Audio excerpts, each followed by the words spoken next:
everyone was on. I thought we were waiting to go. Yeah, since Brenda's not here, and unless you want to wait for Scott, but I don't think we should. No. I'm ready to call the meeting to order. Great. All right, we are starting at 7:02. I'm just gonna go ahead and do roll call then. Good evening, everyone. 4B01. Present. 4B02, present. 4B03, it's not here yet. 4B04, not here. 4B05. Present. 4B06. Present. 4B07. Present. 4B08. Present. 4B09. Present. Okay, a quorum. We have one commissioner absent and one who will be joining us a little bit later. Okay, thank you everybody for joining us. We hopefully have a lively group for the evening. We will start with the administrative items listed on the agenda. We'll begin with the consideration and approval of the agenda. Are there any additions or changes to the agenda before we make a motion to approve?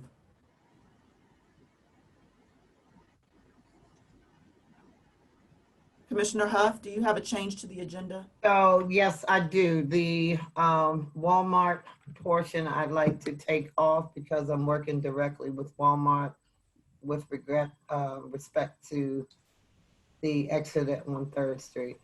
So that I'd like to take off. Okay, thank you. Oh, yes, I do have an addition to the agenda, please. Commissioner Red, I'm having a little trouble hearing you. Did you say you had an addition? I do, yeah, Okay. check. What would that addition be, sir? Yes, I'd like to give a 1-minute presentation to the commission on a previous resolution that's come to a resolution. Okay, so you're putting forth a resolution tonight? No, I think that you was can just a discuss- commissioner So update. can you discuss that during old business, or do you need an agenda item? no, old business is fine. Okay, so with that, I would suggest that we move to approve the agenda with one correction, which is the removal of Walmart's resolution. Is there a second? I second. Thank you. All in favor? Aye. Aye. Aye. All opposed? None. So have it. The agenda has been approved. The next item on the agenda is instructions regarding the participation in this meeting. So for those of you that have dialed in, if you have any questions, you can dial *9 on your telephone to raise your hand. And at that point, you will be acknowledged and allowed to speak. For those of you that are participating via the Zoom app, there's an actual raise your hand feature, which you can take advantage of, and we'll take the appropriate action to recognize you. Also, if you have a question, if you can enter that question in the Q&A section of the app, we would appreciate that. I did ride through your house. Okay, next. Also, I guess I would ask any commissioners to mute themselves if there's any background noise, just to make this process a little bit easier for all involved. Okay. With that, we can move right into the approval of the July minutes. Aaron, I'll turn it over to you. Those have been shared with commissioners. I don't know if anyone has any updates or corrections. Thoughts on those? If not, then I move to approve the minutes for July. I second. All in favor? Aye. Aye. All opposed? Okay, with no opposition, that motion passes. The treasurer's report is next. Commissioner Bramagen. Yeah, good evening. Okay, so I'll start with just letting you know where our bank account is on our last statement, our August statement. The balance was, looking at it, $23,964.94. So it really hasn't changed much in a little while. We are owed a couple disbursements that the Office of the ANC is working on, I believe. So that's where we stand with that. I would then like to move to consider a budget for the next fiscal year. The current fiscal year ends at the end of September. The new fiscal year ends the start of October. So now is the perfect time to be approving the new budget. So if you'll allow me, I'll share the draft. I'll share on the screen the draft budget that I put together. Okay. Just so that we can all look. Okay, can everyone see that? We can. Is it visible? Yes. It's visible, but Commissioner Huff is not on screen, so I don't know if she can see it. Okay. Just Mr. to, Huff, can you see the screen? Okay, well, I can speak to Well- it. No. also just to clarify, these were posted under the meeting materials on our website last week and have been there. This draft budget has been there for anybody to review in that time period as well. Okay. Yeah, and you know, I sent these around to the commissioners a week or two ago. It is very close to the same budget we approved for the current fiscal year. The only real change is in the communication line item here. We have a few website expenses, so we have added that.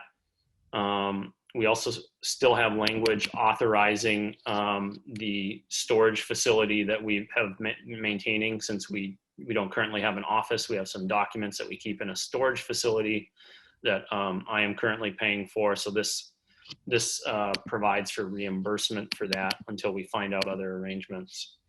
And the only other change I think I made from our current budget is reducing the office supplies category. And that's because I wanted the amount that we would be proposing to spend is in line with what we get for allotments from the DC government, so that it's roughly balanced. So this is the budget that I would propose. Do any of the commissioners have questions or comments about this? Otherwise, I'll move to. Okay. Well, with that, I would make a motion to adopt this proposed budget for the fiscal year 2021. Okay, is there a second? Second. Thank you. All in favor? Aye. Aye. Aye. All opposed?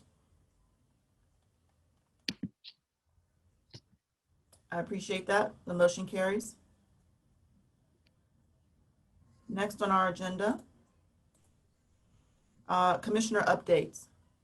Commissioner Red, I'll start with you since you indicated you had a update.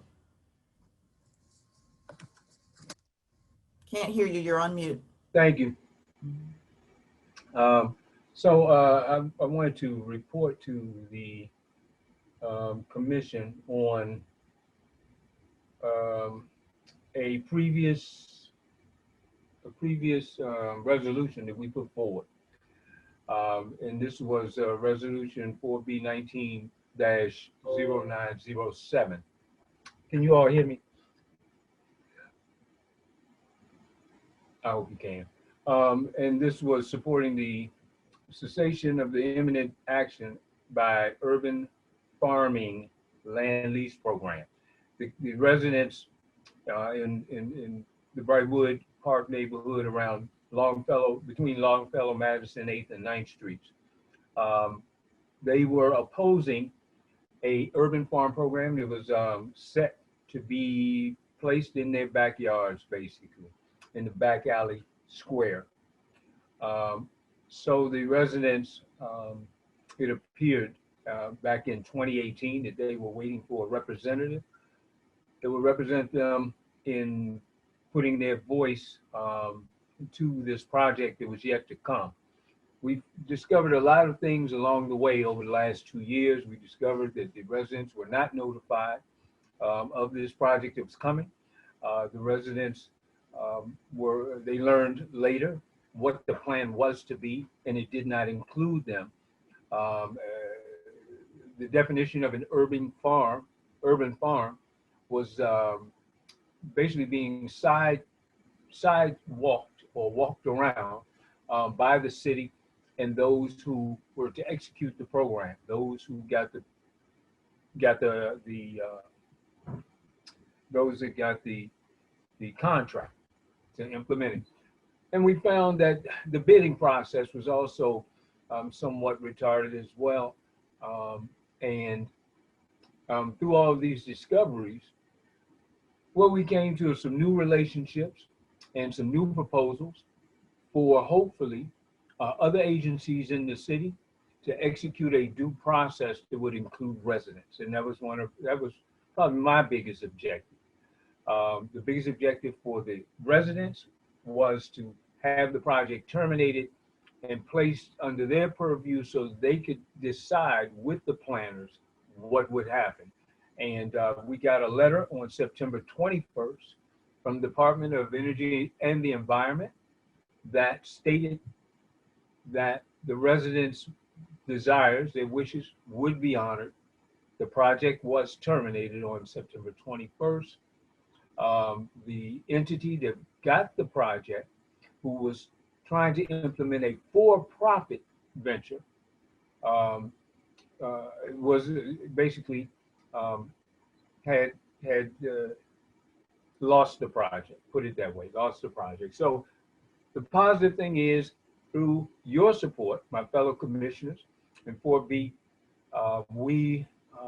the residents felt empowered enough to confront our city government, and we learned a whole lot along the way. Now that the projects have been terminated, they are now being consulted with planners on how to form their own, hopefully their own nonprofit organization, which I may be a consultant there, and build the park that they want to see for the residents in Brightwood Park.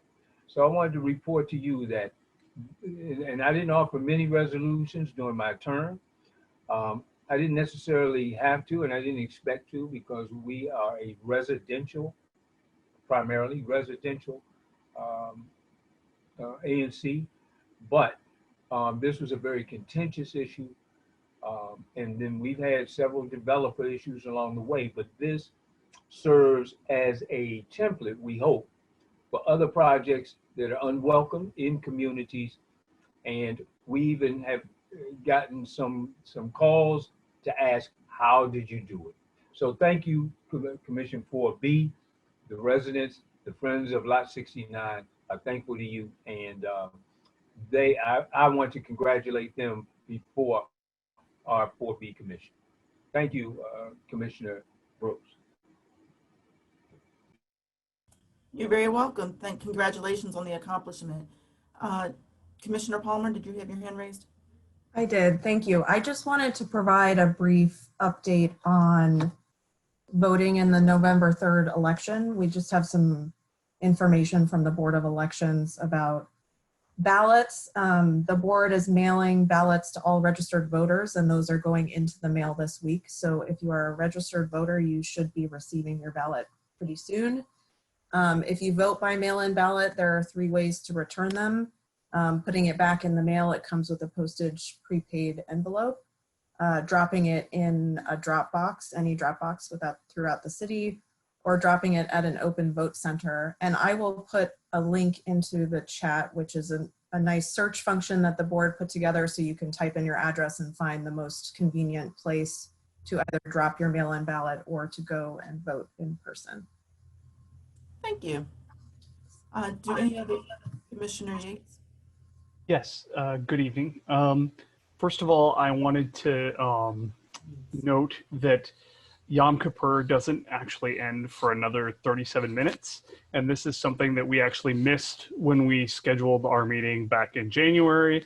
And I was contacted by a couple constituents about this. And I want to apologize publicly to folks who weren't able to participate because they were participating in the holiday, and just say that next year in January, this will be on my mind to double check and ensure that we're accommodating to people as need be, so that all the people in our community can participate in our meetings.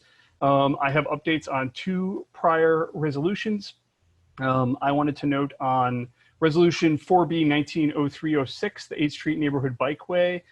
That traffic calming project completed a week ago, finally, with the installation of the speed humps along 8th Street. So that the feedback on that project from the community has been very positive, and that 8th Street is much slower. But this is the final step in that very long project. I also wanted to note on, it's not a resolution number, but our May 27th letter to the Office of the DC Auditor with regards to the Office of Unified Communications, that was later joined by 4C and builds on the work done by Commissioner Johnson and others in response to the Kennedy Street fire, that the DC Auditor has announced, has put out a request for proposals to conduct that audit, to audit the Office of Unified Communications, which was first called for by this commission. And so I want to thank everybody for the support in that, and let you know that that process is moving forward to hopefully make our community safer and stronger. Thank you very much. Great work, everybody. So let's, Commissioner Brooks, I just have one really quick thing to note.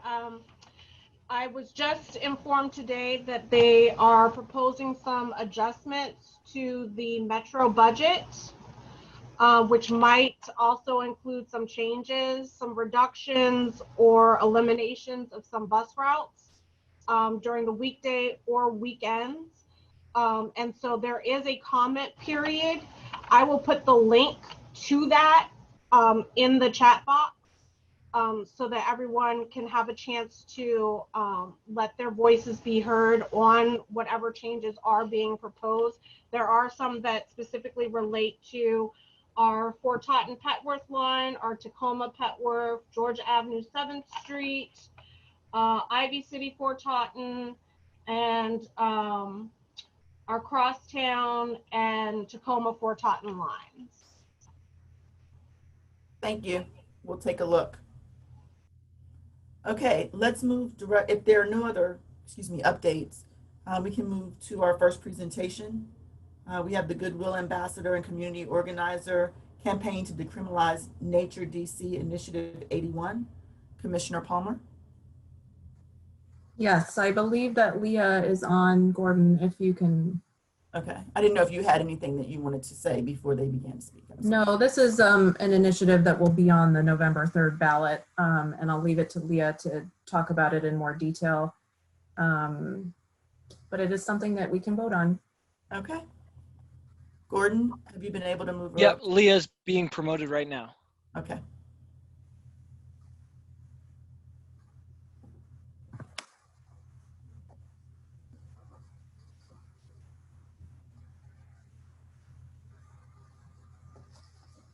Hello? Yes, we can hear you. Okay. Thank you, everyone. Sorry, it always takes a few moments when I get promoted to panelist to get up to speed here. Thanks so much for having me. As indicated, I'm an organizer with the Campaign to Decriminalize Nature DC. I'm going to share my screen if that's okay. Great. So yeah, as I said, I'm an organizer with the Campaign to Decriminalize Nature DC, Award 1 resident, local attorney and advocate. For those that don't know, the Campaign to Decriminalize Nature DC is a DC citizen organization that proposed Initiative 81, which is the Board of Elections short title for the Entheogenic Plant and Fungus Policy Act of 2020.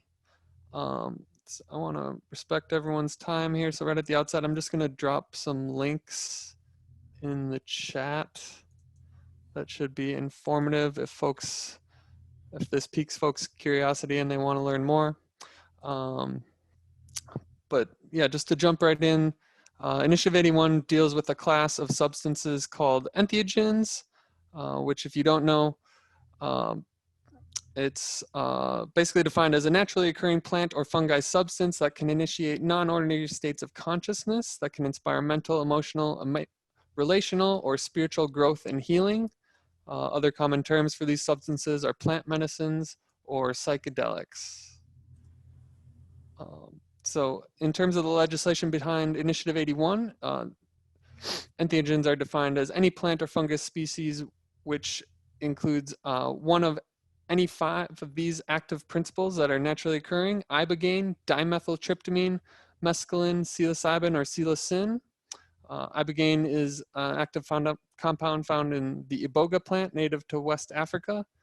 Dimethyltryptamine, DMT, is the active principle found in a brew that folks may be aware of called ayahuasca that's used ceremonially in South America. Mescaline is found in cacti, for example, the San Pedro cactus. And then I guess psilocybin and psilocin are sort of what Initiative 81 is most known for, related to psychedelic mushrooms. So that's what, those are the entheogens, the substances involved in Initiative 81.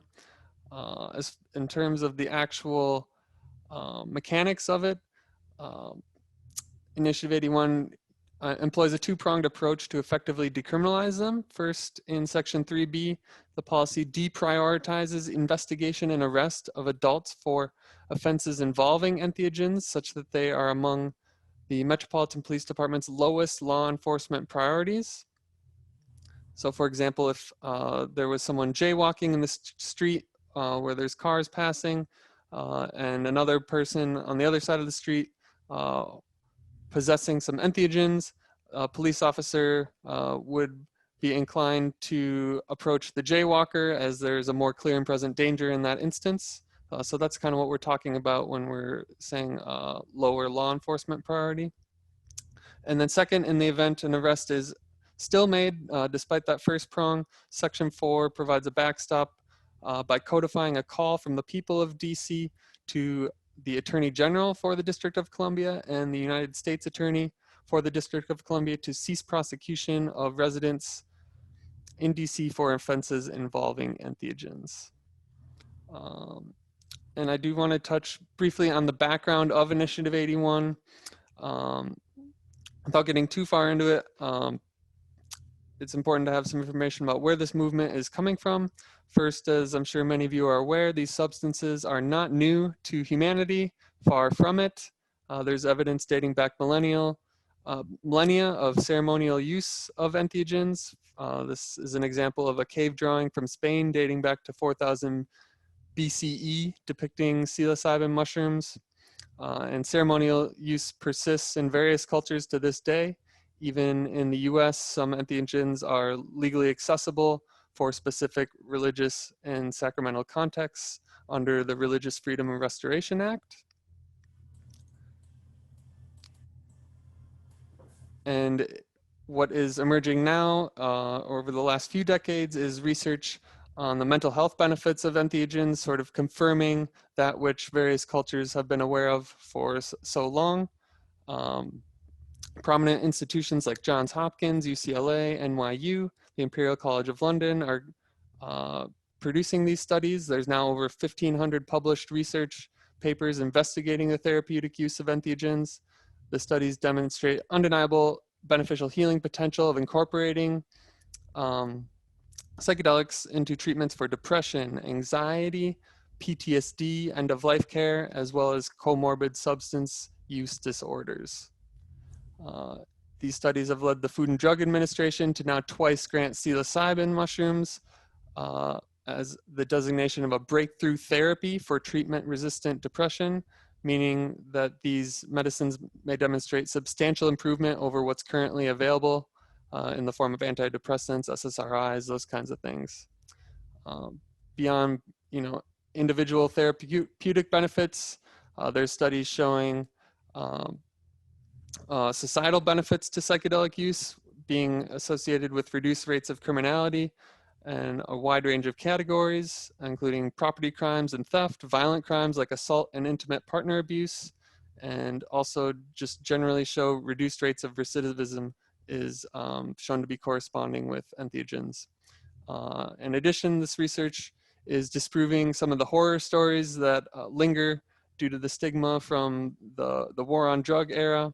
A 2015 study in the Journal of Psychopharmacology examined psychedelics and mental health outcomes for over 135,000 Americans, and they failed to find evidence that psychedelic use is an independent risk factor for mental health problems. And in that study, they concluded that it's difficult to see how prohibition of psychedelics can be justified as a public health measure. And in this graph below is from another study just demonstrating how safe these substances really are. There's several orders of magnitude lower potential for dependence compared to other common drugs like alcohol and nicotine and even caffeine. So I have a lot more information, but I do want to leave time for questions, so I can jump to that if y'all are willing. Great. We'll start with the commissioners. Let's just go in commission order and start with 4B01 and work our way down to 4B09. So are there any questions from the No commission? questions from me, Madam Chair. Thank you. Next. None from me either. Anyone else have questions? Okay, are there any questions from None for me. Commissioner Red? Yes, from 4B05. Thank you, Madam Chair. Let me ask this question of you. I thought I heard you say, make a statement about recidivism. I asked you to reiterate that for me. And then let me ask you as well, in the Controlled Substance Act, is entheogens the terminology that was used for mushrooms? And we are talking about mushrooms, I imagine. But is that term, was that term in the Substance Abuse Act, which included Schedule 2 and Schedule 3 drugs? And lastly, what in the study that you have, give me an idea on the racial racial diversity of arrest when it comes to that. Okay, yeah, those are all great questions. In regards to the study, there is a study connecting use of psychedelics with reduced rates of recidivism. I can follow up with you and send you the link to that study if you're interested. I do not think it has, to my knowledge, a breakdown on the racial demographics with regards to that recidivism. I'm not sure that that was also that component was also considered in that particular study. And that's just one study, but indicating societal benefits of the use of these substances. And you have to remind me, what was the other question? Well, I was asking about the Controlled Substance Act. Yeah, so in the Controlled Substance Act, no, so entheogens is a newer term that's emerging as within the greater psychedelic movement, with the understanding that it doesn't, it fully captures the impact that these substances have.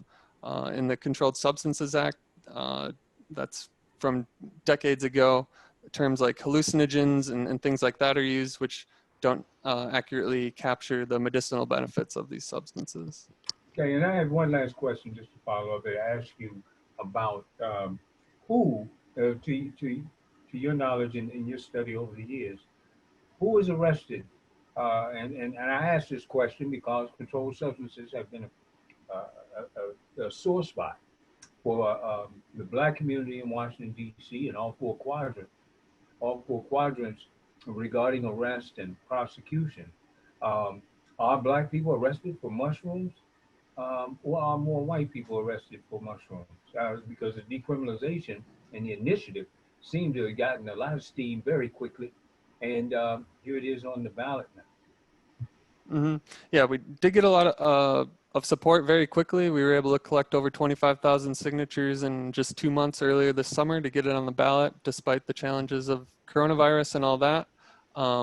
We did, back at the beginning of the year, file a FOIA request to get information from the police department regarding arrests for these particular substances in DC. Unfortunately, when the pandemic hit, the FOIA obligations were suspended from the government, so we did not actually collect that information. So unfortunately, I do not have any specific data in regards to DC arrests for these substances in particular at all, let alone any racial breakdown on that. I can say that the hope is that this will contribute to, as it's sort of seen by the drug reform community as the next step in the war on drugs. We know that in 2018 there were around 2,000 arrests for illegal drugs in the district, and our polling shows that like somewhere around 10% of DC residents are aware of someone that has used psilocybin mushrooms, for example. So we do certainly expect that some of those arrests were for entheogens. But like I said, we And it don't. was very difficult for someone who may be a candidate and want to promote or oppose, but promote the initiative and not having some of that demographic information, especially to a community who's not necessarily the greatest affected. But thank you so much for answering the questions and making your presentation. Madam Chair.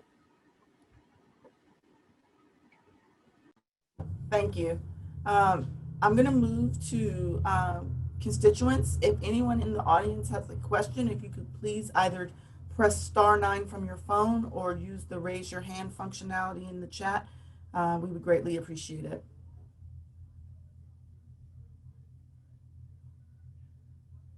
We have area code 907 and the phone number ending 735. You raised your hand. You should be able to speak. You dial *6 to unmute yourself. Thank you. Go ahead, sir. I would just first like to thank the presenter for, sharing this information with us. And I too am concerned about the racial demographic. I find that people of color are more likely to be profiled. And so, I'd love to see some of that data. My question is where can we assist, or what information besides the links provided, what can we do to ensure that this initiative passes? Yeah, I mean, there's ways to get involved in our campaign. Go to the website, sign up for our mailing list. You'll get all of our latest info. Appreciate the question. We are, looking to staff people at the polls and early voting and all that. So if you're interested to get involved with that, definitely. We have a phone bank getting set up if you want to get involved with that. So there's lots of ways to get involved. Feel free to reach out to me directly at my email or through our website. I did not plan that question. But thank you. Wanda Mathis, you should be able to speak now.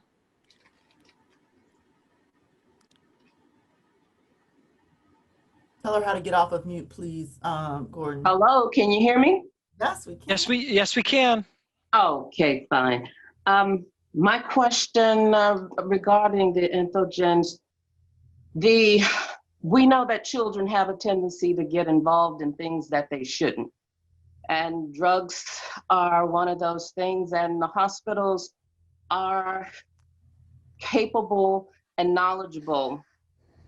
But have they been informed, and are the hospitals on board with this entheogen, with this initiative? Have they been involved at all? Children's Hospital, Howard University Hospital, Georgetown, the local area hospitals, are they chiming in at all in regards to how this drug will affect children should they get their hands on it? With regards to minor use, there's nothing in this legislation that would legalize use for minors. As far as hospitals being involved, they're pretty much, for the most part, staying neutral, though I would, and not commenting publicly on it. But they are, I think, the reason for, that neutrality is because they are aware of the vast body of research that is out there. I will point folks in the direction of the last link I shared in the chat. It's I called it the DC Medical Voices video. We had a panel discussion last week featuring Dr. Mikhail Kogan, who's the director of the George Washington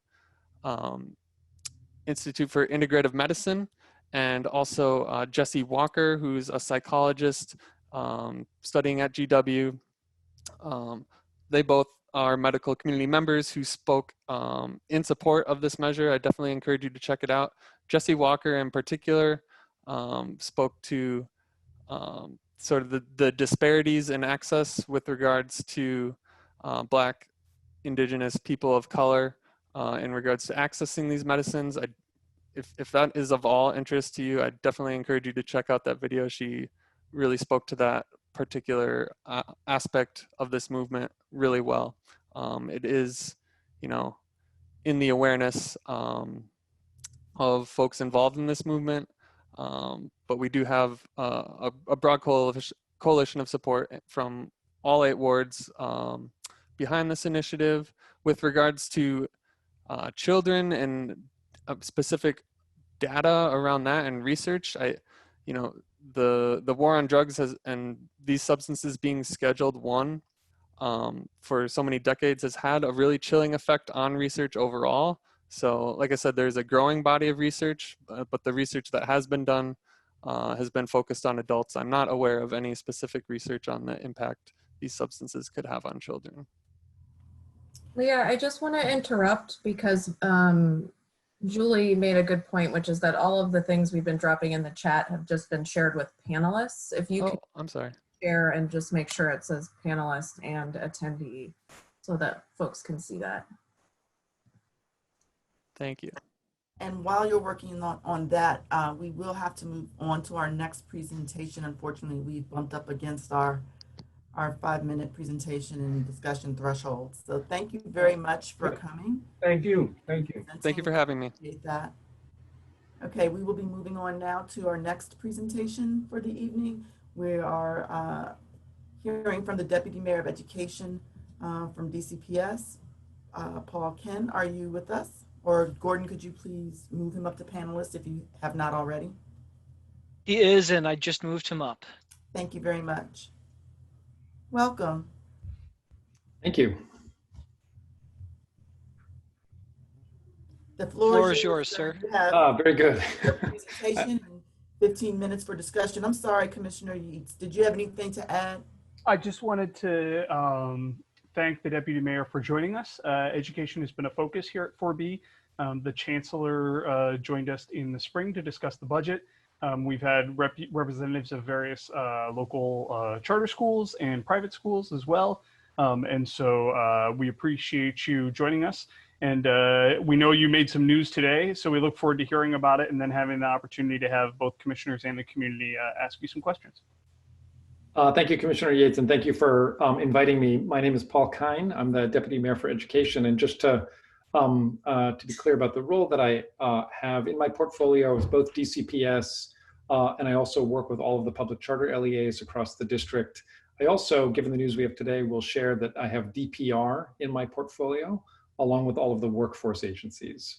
So tonight, obviously, we're talking about reopening, but I do think there's some relevance there. I will keep my introductory remarks actually fairly brief, if that's okay, commissioners, and then look forward to the questions so that I can be sure I'm addressing what's closest to your hearts and minds. Just the few introductory comments before I talk about reopening specifically are, it's important to always keep in mind, from my perspective, that we have a focus on safety as an absolute priority. I work very closely with DC Health. You'll have heard that from your other guests. And in particular, we have an office within the state Superintendent of Education, which is also in my portfolio, ASI, that coordinates with us, with DC Health daily. They've written extensive guidance for schools, and it is that guidance that we consider to be our touchstone as we go through our preparations and considerations around school reopening. Secondly, we cannot let a moment pass without sharing our gratitude for educators and families. So those of you who are teachers on the commission and or residents who are listening, your neighbors, we are extremely grateful to you. The system turned on a dime to deliver virtual instruction in new ways and to innovate. And that's something that we're extremely grateful for. Now, as we consider the ways in which we might safely reopen, we continue to rely on the compassion and expertise of our educator workforce. So we're grateful to educators and to families. Shifting my attention briefly now to considerations around actual reopening, which I believe Commissioner Yates, you were hoping I would specifically address. I want to share a couple observations and comments. The first is that we have learned a lot about virtual instruction and virtual teaching and learning through the spring. And then as we dramatically improved it over the summer and as we launched our school year in the fall. That's true for both DCPS and the charter sector. And one thing we learned is that virtual learning really does work quite well for many, but there are some students for whom virtual learning does not work very well at all. And so we do believe, and we continue to believe, that getting kids back into classrooms when we think we can do it safely is a top priority. And it's a priority for this administration, for the mayor. It's certainly a priority for me and my work. So we want to do it only when it's safe, but we do want to do it when it is safe. So we see that as something we're focused on. This is true for lots and lots of reasons. First amongst them is, of course, the academic work that students need to do and engage in. That is best done for many students in a school setting as opposed to in their current virtual posture. Secondly, we know that community building and social and emotional health and well-being of students really relies on relationships, both with their peers and certainly with caring adults. That actually occurs in some ways through virtual, but can occur much more strongly in in-person settings. And so, so we do believe that school is the best place. Now, we've started to do this, and Commissioner Yates, you alluded to a press conference today. At DCPS, we certainly announced today that we are standing up what we're calling student support centers in a number of DCPS schools, elementary, middle, and high schools. And these are places that will provide in-person experiences for students that really need them the most. And as the Chancellor shared today, this could include career and technical education programming for students on those tracks that actually need to be in the buildings to do their practical work. This could include students who are simply having a lot of difficulty engaging online because of their home circumstances, where they're set up to work, and or their own propensities in terms of the pedagogical approach that they like best. And also potentially for some of our youngest learners, because one of the other things we're learning is that clearly virtual can work better for older students who are already more organized and motivated. So we are standing up these student support centers in DCPS starting today at Ballouse Day, and will roll out over the next couple of weeks. And in addition, I shared today some of the research that we've done around the city on educational institutions that are open. And we have talked to date 18 schools, private, parochial, and public charter schools that are offering some form of in-person instruction. The models there range from full hybrid, where most students are coming back into the buildings to get some teaching and learning, to some of the smaller examples where you've got workshops happening one day a week and those sorts of efforts. So there's that going on. We also Evan, you're muted. You're okay.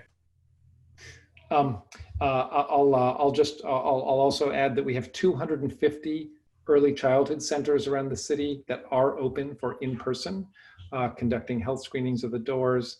And we did run a successful array of summer camps with cohorts of 10 students and adults at DPR with full day programming for over 1,000 students. All this is to say that we have much to learn about safety and the way in which we need to work and approach any kind of school reopening from the work that we've done right here in DC. So that is how we're thinking about reopening. Today we shared again that we're looking at second term for DCPS to consider whether or not we are going to be able to reopen the schools in some way, shape, or form. Again, the Chancellor shared we will probably focus on the youngest learners if we are able to do it. And I also want to share that we need to think about reopening, in my opinion, not just as something that's happening in the second term in November, December, if we're able to do it, but we need to think about this all now as a longer term process of recovery from the learning loss that will have accrued over the spring and summer and in the fall, particularly for those students, as I mentioned, who we think virtual learning doesn't work as well for. So we're certainly looking to the fall, we're looking to the spring, we're already planning for next year and the kinds of work we've got to do. So I will stop there, and I'm very, very happy to engage in a discussion and answer specific questions. Thank you. Before we hear from each commissioner, I just want to again state that we can just go in numerical order. It makes it easier for me. So we can just start with 4B01 and go through 4B09 if there are any questions. The advantages of being at the North Wing. Sorry if I confused anybody with my lips moving off camera child. Sorry about that. I put you on the spot. Thank you for joining us, Deputy Mayor. I have a couple quick questions if the chair will just indulge me for more than one. The first question I had is, what are the standards for transparency for all LEAs with COVID cases? I know in addition to DCPS, there are several charter schools that are already open and that are having in-person classes. Are coronavirus cases in those schools disclosed? Are they made public? Are they tracked? Do families and communities know about them? And what's your plan with DCPS when it does open? Thanks, Commissioner Yates. So that's something that we've thought a lot about, and certainly we had to think about that over the course of last spring before we actually closed schools and as we were trying to figure out what to do to keep families safe. The OSCE guidance is actually fairly clear on this topic, and it suggests that once you have a case, and remember, the primary unit that we're dealing with here is the cohort, and that's a critical piece of the DC health guidance. And what that means is you're not mixing, and students are not mixing beyond the cohort, which includes no more than 12 people in total. So you'll have a teacher or two plus 10 or 11 students, and that's the unit that comes in to the building, works together, and then leaves the building. And there's no mixing between those cohorts. So if you do have a case of a confirmed positive case, the idea behind the cohort is it's simply that cohort that then needs to actually quarantine, because those students and that teacher have not been mixing with others. And that's the theory. So you obviously need to inform the families who are involved in that cohort. At the same time, the OSCE guidance suggests that it's important to get communication out to the school community that there has been a confirmed case within the school. So that's the standard that we're following. So I guess I'm a little confused since you said guidance, right? Like, so will COVID cases be like transparent and open to all families? And will that be enforced, or is that just a suggestion that you have for the various LEAs? Well, it is our expectation that the LEAs will follow the guidance in basically all of its forms. And in fact, in the OSCE guidance, we've been extremely clear that there are things that are just suggestions, and then there are things that we have firm expectations that LEAs must do. We understand, and by the way, there isn't an LEA leader that I've spoken to that doesn't also feel this, that transparency is a critical component of building confidence. So while, as you know, and I'm sure all the other commissioners recognize, we would never want to reveal any kind of personally identifiable information. So this is not the case where you'd be sort of revealing who is either suspected of being sick or who is sick, but it is important that families are aware when these things happen within their schools, and we would honor that, and it is our expectation that schools would as well. There's been a lot of conversation about HVAC systems, and I know it's been actually a conversation that predates COVID at this commission. I know Tacoma Education Campus and 4B01, before this even began as a pandemic situation, the HVAC system was an ongoing concern there and had been a regular concern there for years. How are you ensuring that they'll be fixed, and what are the standards you're using? I see a lot of noise about highest filter levels and things like that, but I know also that you have to improve air handling systems and you have to do smoke tests to ensure the turnover of air in a classroom and things of that nature. Like, what are you doing to ensure that all those HVAC systems are performing well? So I'm gonna garble the name, but there is an organization that is basically the National Trade Association of HVAC Engineers that has an acronym. that we invited very quickly in the spring to join us in DC. They presented to all of our LEA leaders, and DCPS has been working closely with them. We have done a review of all DCPS facilities to understand what it will take to actually get their HVAC systems up to meet those standards, and that's the path that we're on. So we agree that HVAC systems are a critical component of safety within buildings, and we are following the standards that are put forward by this National HVAC Engineers Association in terms of filtration and air handling. In some instances from this review, it's clear that schools require upgraded filters, UV filters and the like. In some cases, there needs to be a little bit more structural work done to improve the quality of air handling. But those are all things that are part of the reopening plans. Okay, we're going to give a few other commissioners an opportunity to ask questions. I know that several of us have school-aged children, so I think you're going to get a variety of questions tonight, Deputy Mayor. 4B02. Sure, thank you. I was wondering if you could provide information on how you will be publicizing or otherwise communicating these policies to families and teachers, things like the HVAC system and how that's proceeding and who's being tested and what the results are. Also testing and how that's communicated. Is there like a central repository for all of this information? So it's a very good question. We currently, and I would say we would look to the spring for some examples of how this is done, and then we can look to some of the charter LEAs that actually have already begun to reopen and the independent schools. We think, and I personally obviously believe, that a very strong and comprehensive communication program amongst families is critical to the success of any reopening effort.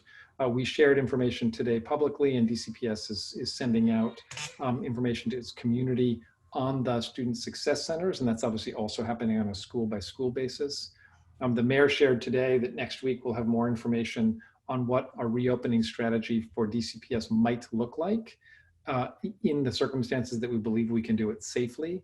And in that instance, there will be strong and ongoing communication to families, also feedback gotten from families, and the same is also true of educators. So the specifics of the plans, how buildings are being prepared, all of this is some of it is available now, but all of it will be available in great detail to ensure that families have the information they need to make their best decisions about what they want for their student.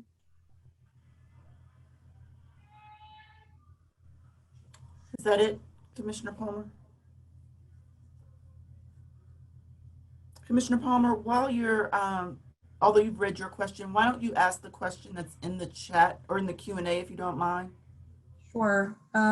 We have a chat question that says, what is the protocol for when a student or teacher becomes sick with COVID? What is the protocol for when one of their immediate family members becomes sick with COVID? How often are you testing? Are you testing? Is PPE provided? Okay, I will. I will do my best on those very important questions. Starting with the last one, yes, PPE is provided to teachers and students. It's an important part of planning, both for DCPS as well as the charter schools. In terms of testing, DC Health has not recommended ongoing testing for students or teachers on a regular basis. It is something we continue to look at to see whether or not there may be some benefits for doing that. I would say that some of the charter schools that are reopened or planning to reopen, in fact, there's actually, I think, one or two that I have heard of that actually are planning on doing testing, but others are not. It is not something that DC Health is recommending as good practice in terms of ensuring the safety and well-being of communities because of the point-in-time nature of it and the lag in terms of getting results. In terms of what happens when someone tests positive in a school, as I mentioned, the immediate implication is that those who are in the cohort with that student are considered to be close contacts of that student, and need to go into quarantine. And so the cohort of that student will then, all of the members of the cohort will then need to go into quarantine. If a family member of a student tests positive, then the student themselves will go into quarantine, but that doesn't affect the cohort.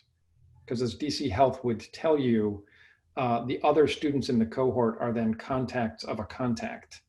And the policy guidance there is not quarantine in those circumstances. Thank you. 4B03? 4B04? 5? Yes, I do have a few questions. Thank you, Deputy Mayor Kine. I wanted to ask you about the cohort model.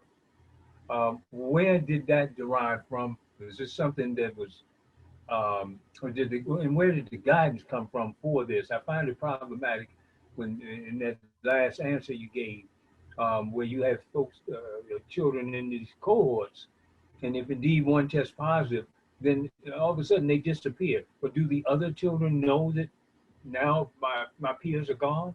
And is that would that not be a psychological traumatization on children that realize that a group of their classmates are no longer here?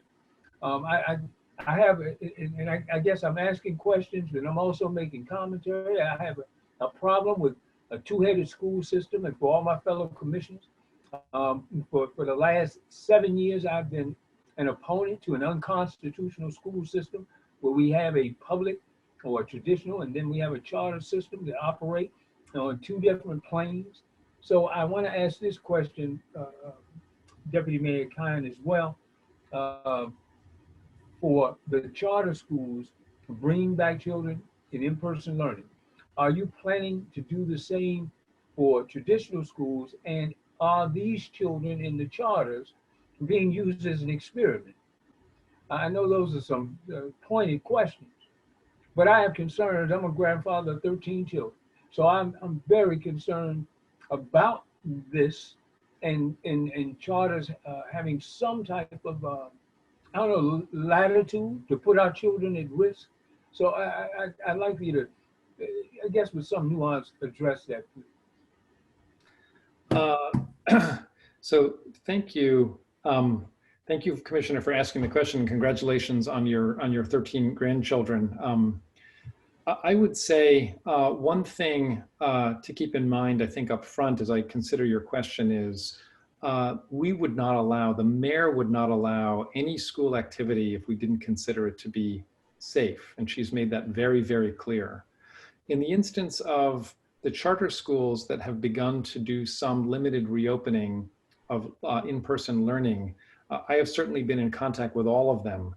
And I can share with you that the safety and well-being of the students in their communities and those families and their educators is at the forefront of their minds. And they are adhering strictly to the DC Health guidance and to the OSCE guidance. So in other words, all of the LEAs across the city are adhering to the similar standards for safety and for safety protocols and for any kind of reopening.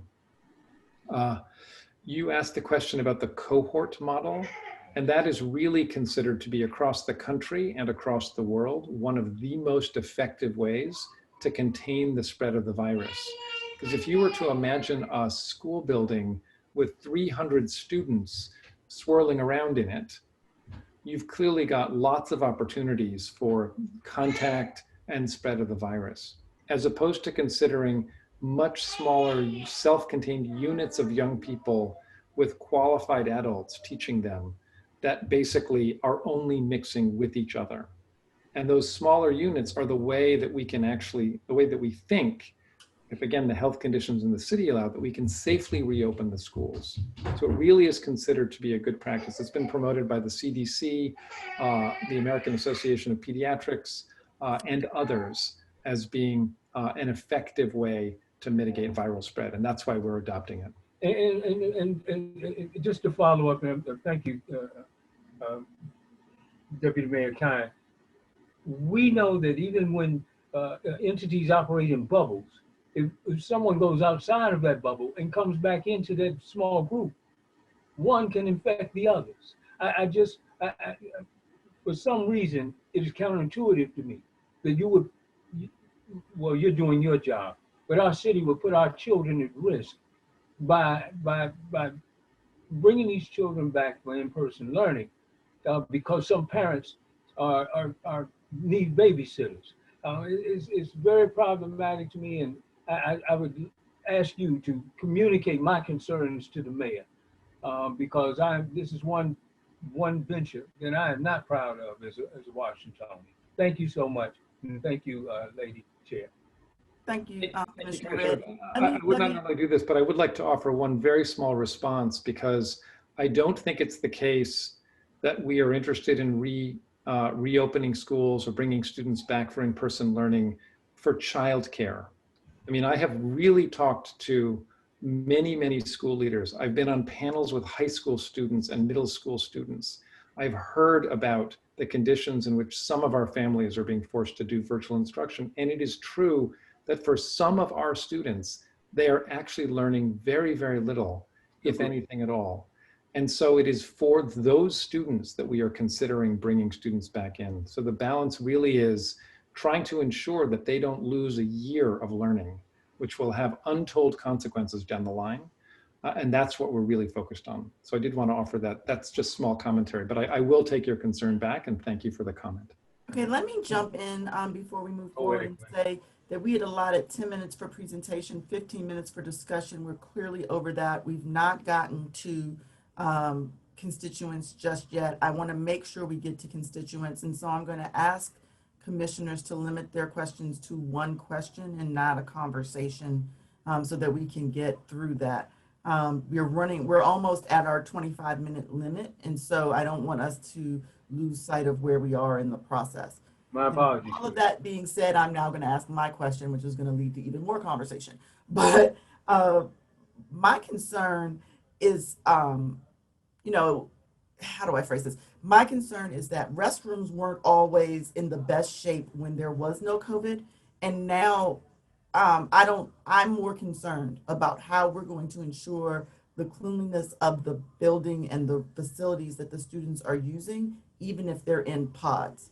Also, Commissioner Huff had to step away, and she asked me to ask this question, which is that even as schools reopen, will there still be the opportunity for parents and children to opt out if we decide that we are, you know, a high-risk family and we want our children to continue to learn remotely? Is that going to continue to be an option this school year?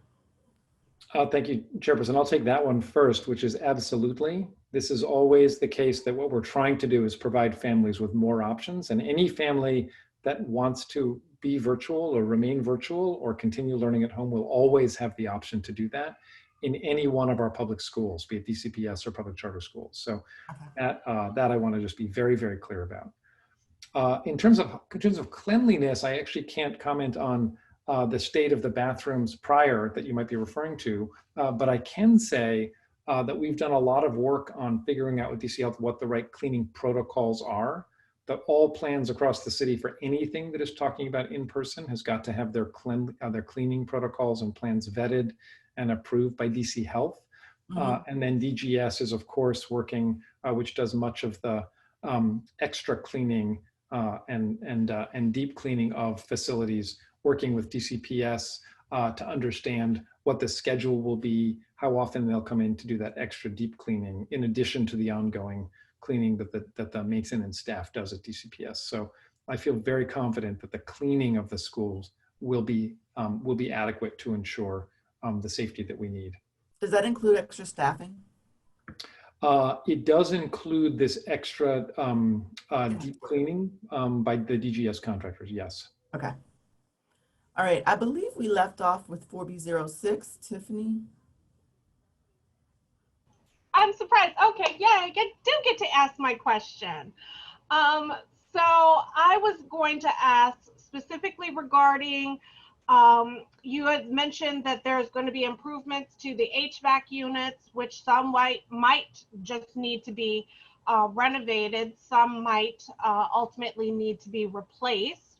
I'm just taking Whittier, for example. They've been having HVAC issues for years that have gone unresponded to.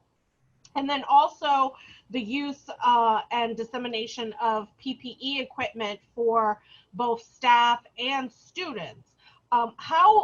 Where is the funding for that coming from? We already know we're in budgetary issues because of COVID-19. So where is that money coming from to ensure that all of our teachers, as well as the students, because they're all breathing the same air, and all are going to have the same needs, how is that all being paid for? It's a very good question on the budget, and I would say that there are just conceptually 3 different sources of funding that are available for our COVID responses. The one is obviously any internal budgeting. So if there are expenses that have come down because we're in the virtual mode or DCPS can reallocate, then that's one source of funding for it to use. The second is that DCPS itself got extra money from the federal government through the federal government's payments direct to school LEAs through their Title I grants as part of the overall COVID response. And so DCPS has access to that money. And thirdly, then the city itself received funding specific for COVID related expenses. And so those are the 3 areas where DCPS will go to look for funding as necessary to ensure that we've got the supplies that we need to, for the schools to be safe. Thank you. 4B07. Hi, yeah, thank you. I'll try to make this very quickly, and I apologize if I just missed this because I think it's maybe related to Commissioner Yates' question earlier. But with the experience of the reopenings that have occurred with summer programs and other things in the district so far, have there been confirmed COVID cases? What data is available about that? What's public, and what did we learn from it? Thank you. It's a good question, and I can share with you what we learned from the DPR summer camps, where we had 1,000 kids in, and there were over 500 adults engaged. We had no confirmed cases, so there wasn't much to learn in that instance, other than it felt like we could actually conduct those programs safely. We talked to 18 schools, as I mentioned earlier, that have been open in some way, shape, or form. And across all 18 schools, and this was what they reported during these interviews, this wasn't official to DC Health, but in the interviews, there was only 1 case that had been confirmed at a school. And in that instance, that was an adult who had had contact with only 2 others. And so those 2 others went into initially quarantine and then were tested. So there's not a lot of learning there so far, not that there won't be more, but that's just what we have learned from those examples. Thank you. Okay, so I would be next, and I've already asked my question, and Commissioner Huff has stepped away. So Gordon, I'm going to call an audible, and I hope everyone doesn't kill me, but I'm going to give State Board of Education Fraser O'Leary an opportunity to ask a question. It seems appropriate given he represents us. So if you could make him a panelist, I would appreciate it. Yep, he should be coming up in a second. Good call, Lady Chair. Thank you.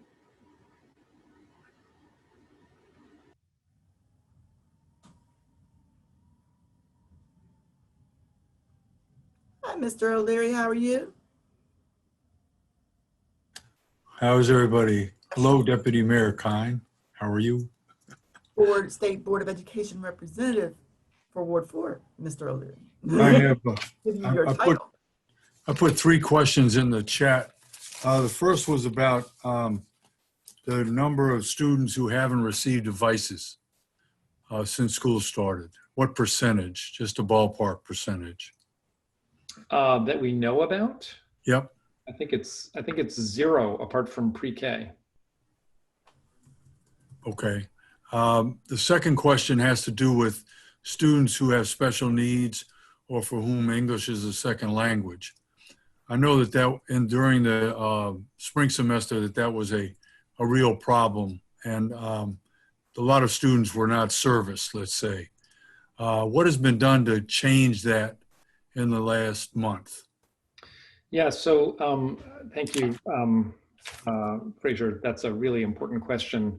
And what DCPS has done is that it has now ensured that all of its IEP procedures and processes are being adhered to in the virtual environment, whereas that was one of the areas in the spring, as you're rightly noting, where I think we saw a bit of a lag or a challenge in terms of getting it all translated into appropriate virtual usage. So at this point, and I personally have been involved in a number of these discussions and meetings about families and students and placements and so on, DCPS is actually fully on board with ensuring that the IEP meetings happen, that the students are receiving the virtual services that they need. Now, there are some students whose disabilities are very severe who do require in-person services in ways that we have not yet been able to provide them. I think it's fair to say that. So that's certainly a group that as we consider reopening and we look at students who we think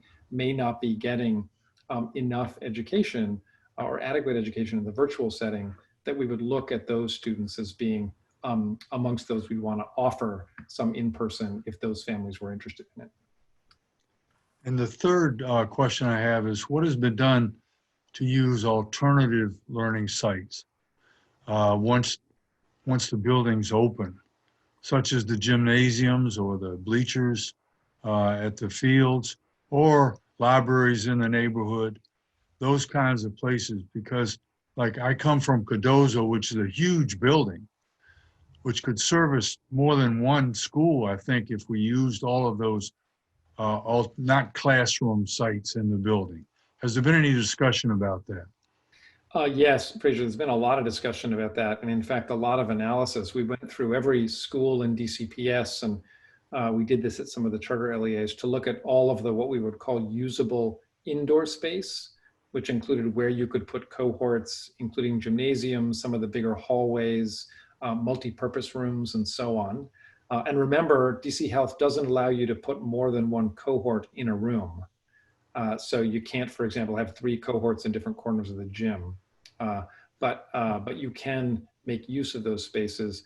And we did that to see if we're able to reopen, and eventually when we are reopening, when health conditions allow, where might we be able to put students? So that was one thing we've done. We've got all that analysis. We also have encouraged schools to look to see what are the outdoor spaces that they might be able to make use of, because as you know, that varies tremendously by schools and by school community. There are some schools that have really adequate outdoor space. There are some that have it, but they don't feel that their communities are safe to be outdoors. And so we've asked them to identify those outdoor spaces, and our OSCE guidance promotes the use of outdoor spaces for cohorts where it's feasible. So that's the second thing we've done. Thirdly, we've worked with the libraries and with Parks and Rec and the recreation centers to identify other places that we might want to take advantage of for learning. And over the summer, you might recall, we did run learning hubs in a couple of libraries and in 8 DPR rec centers, in a sense, as a pilot. And these were effectively study halls for students that could come and have access to a device and the internet and a meal and some small recreation. And those pilots went quite well, but it also taught us that we actually do have access to those sites if we need them. My last comment on that, and I know we're running out of time, is just the one thing for all of us to keep in mind is that because of the cohort, and the cohort is the model, typically the constraint on educating, if you do shift to in-person for families that want it, is actually not the physical space in the building, but it's the teachers. Because you've got to have teachers that are actually working with each cohort.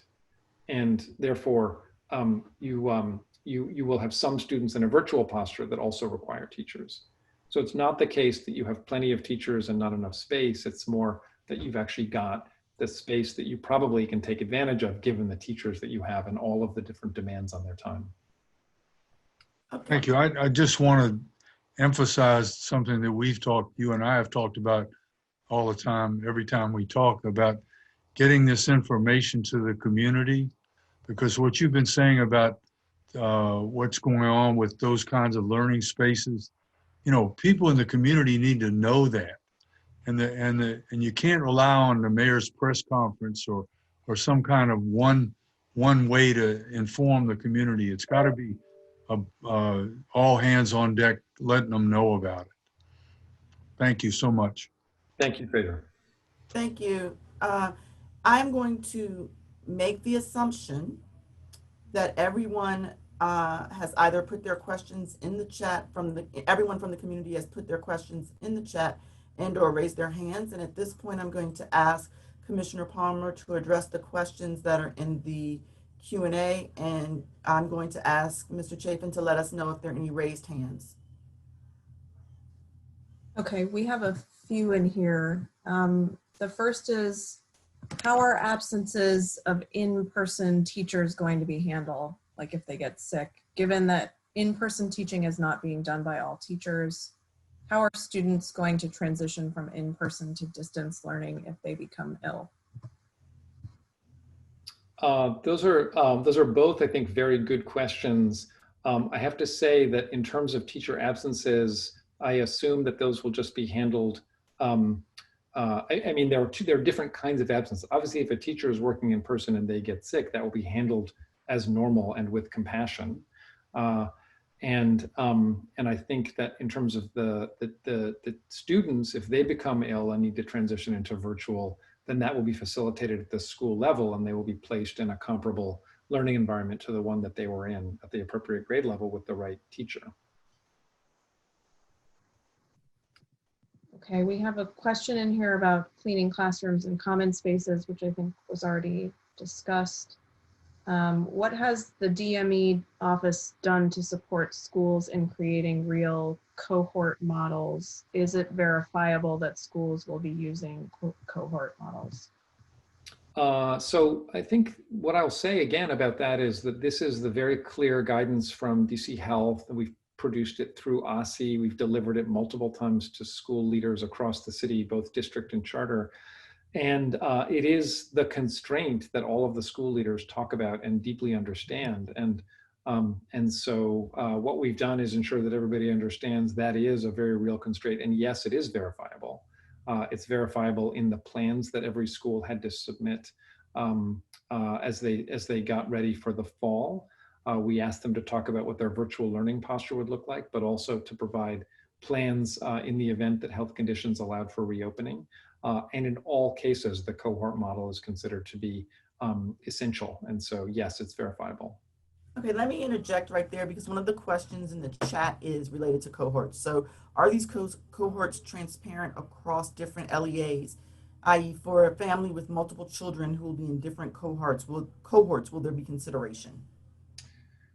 It's a good and actually quite complicated question. So it depends a little bit on the model and the schedule that is put forward. One of the things my office worked extremely hard on over the spring was developing across all public school LEAs, including DCPS and the charters, a shared language and a shared understanding of what schedules could be. So for example, if you were a school community and you were considering 2 days in, 3 days out per week, we talked about having A groups and B groups in that model.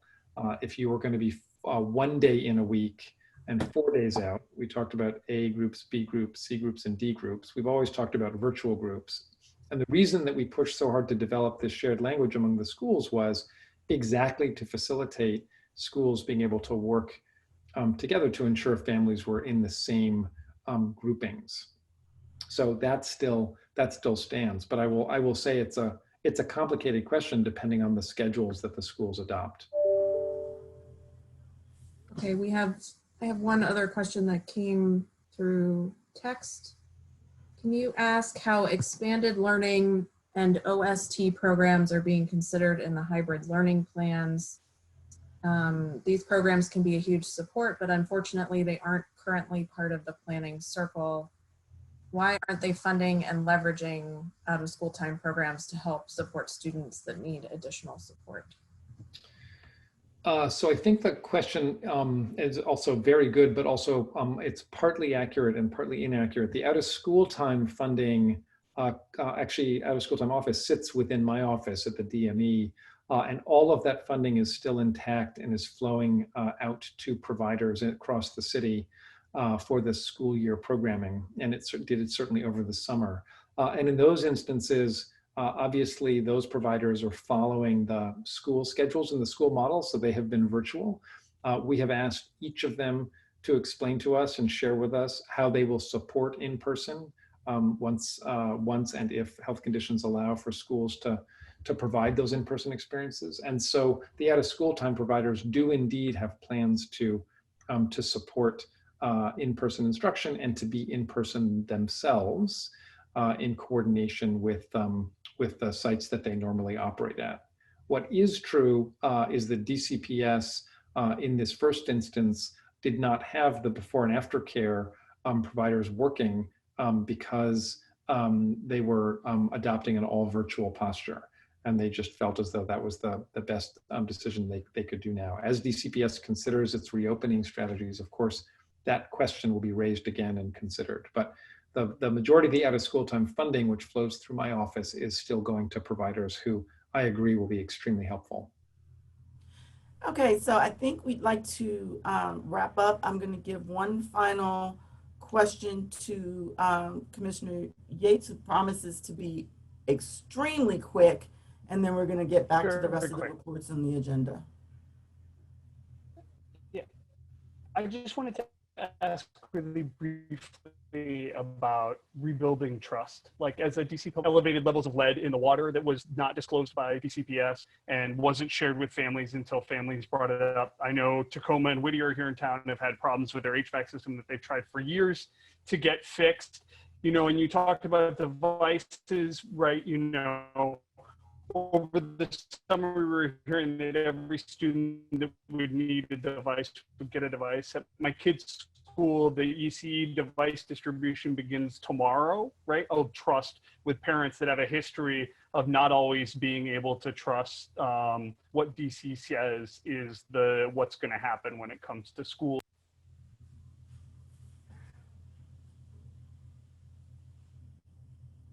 Sorry, Commissioner Yates, for me at least, you were breaking up quite a bit, but it sounds like you're asking about trust and building trust. You mentioned lead in water, you mentioned devices. And you mentioned early childhood devices. I mean, I think on that front, just to respond specifically, initially you'll recall from the plans, DCPS was actually going to provide only in person for early childhood.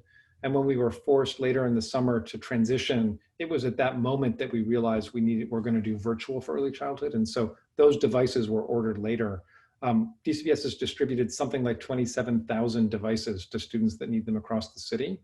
And so I do think that we have done a good job of getting devices into the hands of students that need them. Certainly as a city, we've worked also very hard on internet access because we understand the digital divide is something critical to resolve if we're going to do virtual in a fair and equitable fashion. That said, I mean, I hear you, and I think, Commissioner, you will be someone in your role and working with your constituency community who will know a lot about whether folks do have trust for the public school system, for the specific schools that their students are in, for DCPS leadership in general.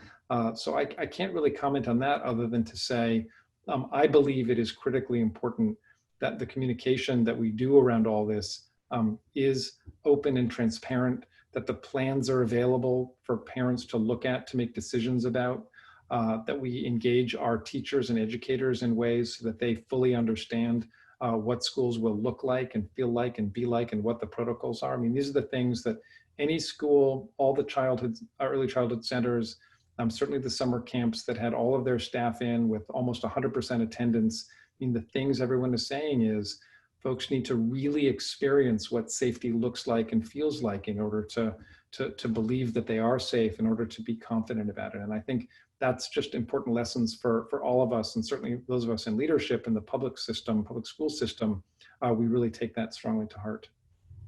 So thank you very much for appearing, Deputy Mayor. I mean, I think this is a timely conversation, and it's one that we could probably talk about all evening.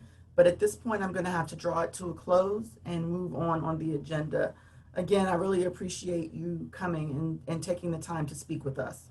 Well, thank you, Chairperson. I am grateful to all of you for inviting me and for the conversation tonight, and look forward to working with you all as we move forward. Thank you. Thanks. All right, so next on our agenda are the reports from MPD, the Office of the Ward 4 Councilmember Brandon Todd, and the Mayor's Office, as well as State Board of Education. Is there a representative from MPD on the call or on the meeting tonight? Going once. If if you're joining by phone, dial *9 to raise your hand.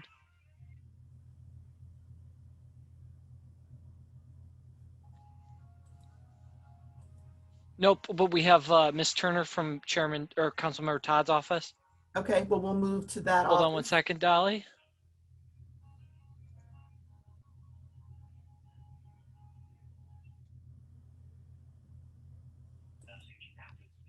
Okay, are you there? We can hear you. Okay, good. Excellent. So how's everybody? Good evening, everybody. I have a couple of updates. Sorry. Okay, this week, just in terms of legislative, the council approved the Office of Deaf and Hard of Hearing Establishment Act this week. It creates an office that's focused specifically on the needs of DC's vibrant deaf and blind and hard of hearing community. This was an initiative that Councilmember Todd helped to push through and will benefit adults as well as students. DDOT is in the process of rolling out a package of road safety measures aimed at cutting the number of traffic injuries and fatalities as part of the Vision Zero enhancement. That was some new legislation that was passed on Tuesday, and it'll help with improvements to bike and pedestrian infrastructure and expand the city's automated traffic enforcement program. There was also legislation passed to protect renters from eviction during the pandemic. The prohibition on evictions tied to the health emergencies was extended. The council also took action to make it illegal for property owners to serve tenants with notices to vacate for 60 days after the emergency expires. DC Water, I think everyone is aware of the flooding that took place recently across the city. DC Water has two programs that are in place, a backwater valve program that provides up to $6,000 and a remediation program that provides up to $5,000. These are obviously for eligible residents. For the remediation program, DC Water will actually make the payment directly to the company that does the work. And DSB also has new information on filing property insurance claims related to flooding and other water damage, and they can actually assist you with filing your claims, which I think is going to be a big help to residents. As far as small businesses, as we look to the fall, obviously as it gets colder, the Deputy Mayor's Office of Economic Development has implemented a new program to support local business called the Streetery Winter Ready Grant Program that will allow residents, provide them with up to $6,000 to help them winterize their outdoor spaces with heaters and things like that. You can find out information, you can either email me or it's on the COVID-19 website.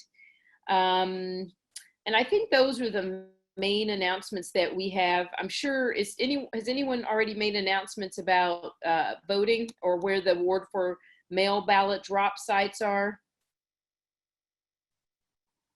Yes, we did during our update. Somebody already did. Okay, I joined a little late. Okay, those are the announcements that I have today. Does anyone have any questions?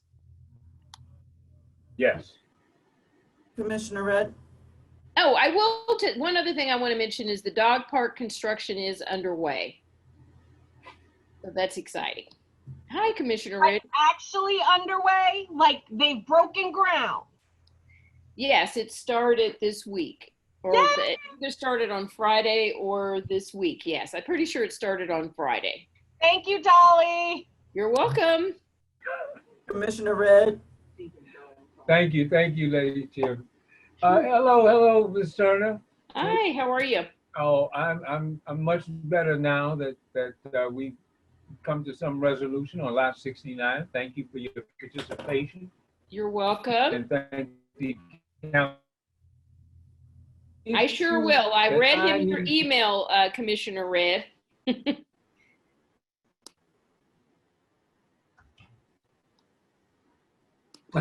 Commissioner, Well, thank you very much. And I sincerely meant it.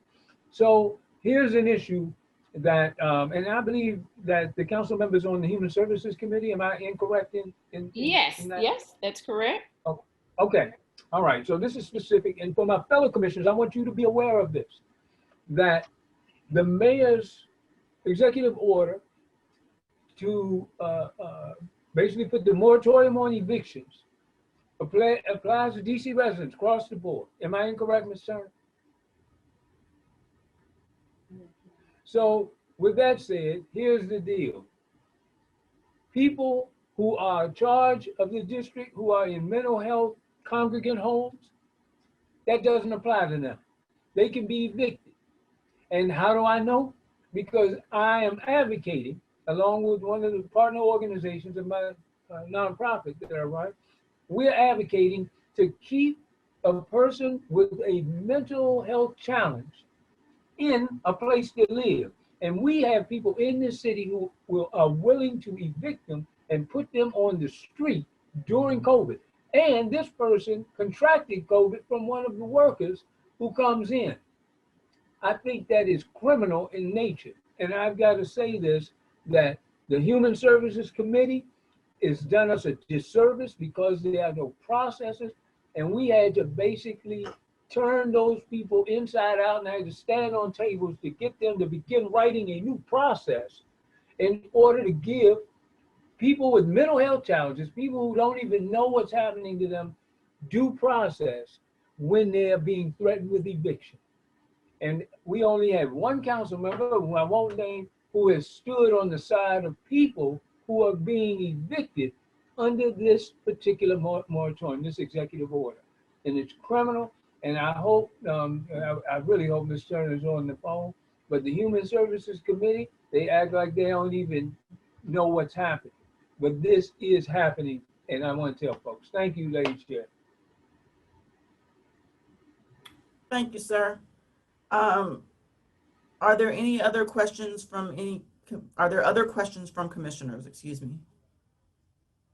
No. All right. I have a question in the Q&A about where the dog park is. That was mentioned earlier. Is the best way to describe it, Commissioner Johnson, as next to Coolidge by the track, sort of in that little grassy area? Allison, it's next to the Aquatic Center, just north of the other side. Gar Williams Center. All right, thank you for that. At this time, if there are any questions from constituents, please raise your hands with the raise your hand function or use *9. Dolly, a resident would like to know if Councilmember Todd is going to do any type of town hall regarding the reopening of schools. Okay, Dolly sent me a note that says she was disconnected and she'll have to log back on. I'm here. Okay, all right. Sorry, I'm not sure, but I will inquire about that. Okay, thank you. Do you have any other hands raised, Gordon? No, we do not. Okay. Commissioner Palmer, did I see a hand go up or was that just a random flinching? I don't think so. Okay. It was a false alarm. All right, thanks. We'll move on then, and we'll move to Keyshawn Harris from the Mayor's Office of Community Relations and Services.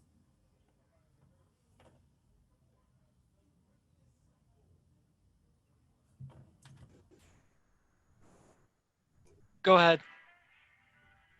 Hello, everybody. Can you hear me? Yes, sir. Got it. Awesome. Hi, everybody. I'm Keyshawn Harris, one of the Ward 4 community liaisons for Mayor Bowser. I want to say happy fall and welcome back to the ANC meeting, and thank you for always being active participants. I want to say also thank you to Deputy Mayor Khan and Dolly. You all took most of my talking points for today, so I'll be before you brief. I want to remind residents that September 30th is the deadline for the census. So please, please, please, please complete your census. Remind your neighbors to complete their census, but because it is vital that we have full participation from our residents in all 8 wards. Tonight is the deadline for the Great Streets Grant, which is a grant that provides small and local businesses with up to $50,000 in grant funding to help transform our emerging commercial corridors. And so residents can find more information about that and the winterization Streetery grant program at denped.dc.gov. Today, Mayor Bowser announced a new way for handling leaf collection in the district. Beginning November 9th is when DPW will be coming around to collect bags. So they will drop off 20 paper bags at each of their collection sites. So if DPW picks up your household trash, then you will be one of the residents that receives 20 bags. If you are a resident who has assistance with your collection, then DPW will reach out to you individually. Also today, Mayor Bowser announced at the Judiciary Square COVID-19 test site, we will also be offering free flu shots through the end of October. And then just for commissioners, Commissioner Red, if we could chat offline about the residents you were just mentioning that are experiencing some challenges, some behavioral health challenges, and then an update for community members in the commission about the Coolidge track. I finally was able to have a conversation with Principal Bright at Coolidge, and they are not opposed to reopening the track to community members. However, they are working with the Department of General Services at this time to repair a sinkhole on the track. So once that is repaired, then I will happily let the commission and community members know that update. And with that, I am happy to take any questions anyone may have.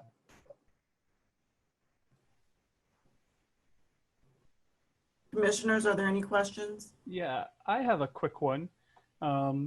President Trump had said that he responded to Mayor Bowser's request to encourage the U.S. Attorney's Office to more harshly crack down on protesters. And after they had said that they couldn't sustain charges against them. Is President Trump's readout of the conversation with Mayor Bowser correct? And did she ask him to sustain more charges against Black Lives Matter protesters in DC? Thank you, Commissioner, for that question. I'm not familiar what that conversation was between the mayor and the president, and oftentimes you have to take things from the president with a grain of salt. But what I will do is I'll reach out to the Office of Federal and Regional Affairs, our office, to see what that conversation involved. Thanks. Mm-hmm. Whatever he said happened, didn't. Keyshawn, this is Commissioner Johnson. I put it in the chat box to you separately, but do you have a timeline for the completion of the issues with the sinkhole? Not at this time, but I'll reach out to DGS in the morning and then I'll follow up with you and Commissioner Knickerbocker. Okay, thank you so much. No problem. Could I, Keyshawn, this is Commissioner Brown, Jim. I'm just curious, why is DPW switching over to collecting by the bags? Is that permanent? So due to the pandemic, it is hard for us to have what they usually do is they have separate teams. It's like 30 people on one team that deals with this part of the ward and another part of the ward. And so due to the social distancing guidelines and the other guidelines from DC Health, they are unable to do so. So what they'll try to do with those staffers now is to pick up those bags as well as work with those residents who need assistance to try to figure out how we can get those leaves off their property. Okay, thank you. Commissioner Red? Yes, I do have a question, and between you, Mocha Harris, And Ms. Turner, since you're still on the call, I have been trying for my constituents on Madison Street to find out what this project is being built behind their homes in the alley square between 7th and 5th Street, or the 600 block of Shepherd Road. And Shepherd Road is basically a street on an alley. So right. I don't know what it is. It's a big hole in the ground. They're about to put something there, but the neighbors, because there's no ANC commissioner in 4D, what's that, 4D 08, I'm not even sure what it is, but they don't have a commissioner, and DCRA will not respond. And I don't know, maybe it's my breath, but whatever the case may be, I have not, I don't have an answer for these people. And the new construction right there it abuts their property. And I think they have the right to know what this is. I've sent a map, I've sent coordinates to council member's office, council member Todd's office. I've sent pictures. I need your assistance so I can find out what that is. And this is another example, fellow commissioners, as you go forth in your terms, this is another example of a developer building and not telling the residents anything. They don't know who their new neighbors are going to be and what their new neighbors are going to be. And I think it's so unfair to them. So thank you, and I'm going to ask your assistance. Sure. I'll even stop by tomorrow and take a look, and then I'll follow it with DCRA. Great, thank you. Mm-hmm. Okay. Also, before we move on to State Board of Education Representative Fraser O'Leary, I just want to add that anyone that's had issues with flooding after that huge rainstorm in DC water, please contact Councilmember Todd's office and speak with Dolly Turner. Her number is 202-724-8052. You can also email her at dturner@dccouncil.us. Okay, if you didn't get that information, it is on the council member's website as well. Representative O'Leary, the floor is yours for 3 more minutes. I'll be quick. I've got a lot of things. We have 5 food sites since school started in Ward 4. Coolidge, LaSalle, Bacchus, Truesdale, Brightwood, and Powell. Those food sites are open daily from 10 to 2 for breakfast and lunch. We have grocery pickup at Brightwood on Thursday at 11 o'clock, at Coolidge on Wednesday at 11 o'clock. The Brightwood pickup is at the corner at 13th and Missouri Avenue, between the school and Missouri Avenue, that down the hill in that parking space or playground space. I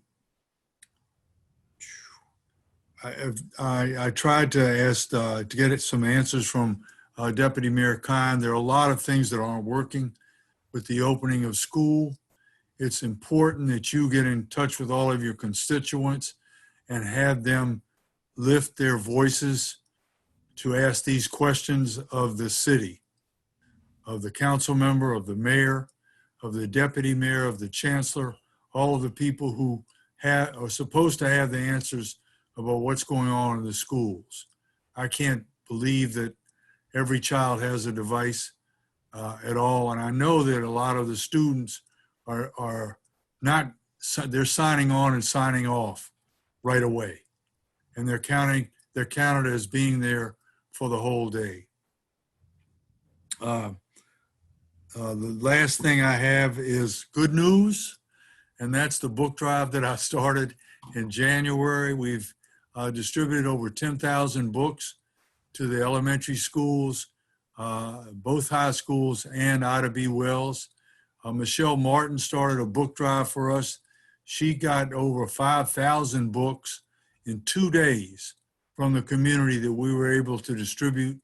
A lot of those were books that weren't for the elementary schools. We got them to the high schools. We got them to the middle schools. I'm delivering books twice a week to the food sites And I'm also delivering books to every one of the public elementary schools in the ward every other week. They'll get at least 30 books for their libraries. And but we need more contributions. I put my email address and my phone number in the chat. Please get in touch with me if you've got books in your house that you want to make a little more space during COVID. I'll come and get them, or you can deliver them to my house, and I'll get them to the schools. Okay. That's what I got. Thank you very much. Wonderful. Before we move on, I just would like to add, I have a comment for Dolly and Turner and Keyshawn Harris. I would like your help and support in getting DC MPD back to our meetings. It seems like since we've moved to a virtual environment, they've not been as consistently present as one might like. In my SMD specifically, there have been questions about actually my SMD as well as Commissioner Brommagin's. There have been a lot of carjackings at the post office at North Capitol Street that impacted my constituents. And I'm hearing while on this call that there was a carjacking earlier today in broad daylight at the intersection of New Hampshire Avenue and Kennedy Street. And so I can also contact MPD regarding my single member district, but any support that can be given to get them on this call next month would be greatly appreciated. I'm sorry, Allison, are you talking about the one in the unit block of Kennedy Street? Yep. Oh, that was yesterday. Okay, yesterday. I just wanted to make MPD sure I didn't want to think that there were two in the exact same area 2 days apart. Okay. That's all, because I emailed MPD about that because the helicopters were looking for the stolen vehicle. Mm-hmm. So I just wanted to clarify. Thank you. Mm-hmm. Thank you, guys. We're going to move on to our consent calendar. We have several items on the calendar. All of the resolutions have been posted on our website for the past approximately week to give residents the opportunity to review them. We have a request for installation of speed humps at Blair Road and Whittier. Sorry, let me start over.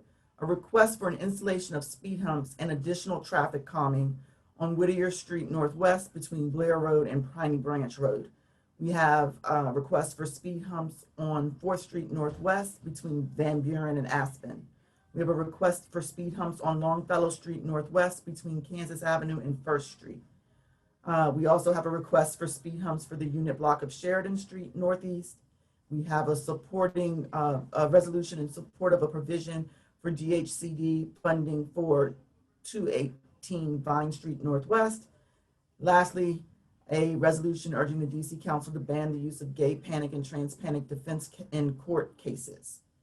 We'll put forth the slate, the consent calendar at this time, and I'm asking for a motion to approve the slate of resolutions as presented and then a vote. I make a motion to approve the consent calendar as identified in the minutes, or excuse me, in the agenda. Thank you. Is there a second?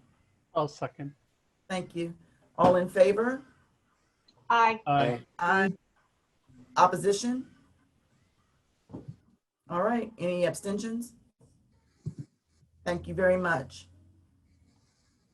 Lastly, the last item on the agenda prior to community concerns is resolution 4B200907, supporting a traffic calming study on 3rd Street Northeast. That resolution is actually put forth by both myself and Commissioner Huff as our SMDs meet at 3rd Street. If you give me 1 second, I'm going to pull up my resolution so that I can talk through it and go from there. I was a little bit unprepared and prepared nonetheless. We are looking for stop signs at, or the ability for pedestrians to cross the street at the intersection of 2nd and 3rd Streets, as well as a roundabout. We would like to have stop signs at the intersection of 3rd and Chillum Place on both the northbound and southbound sides of the street. And Commissioner Huff, is there anything that you need to add at this time?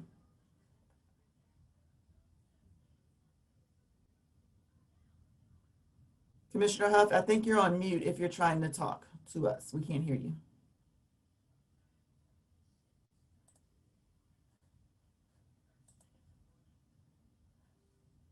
Okay, so at this point, I will put forth a motion to support the resolution as presented and ask for a second.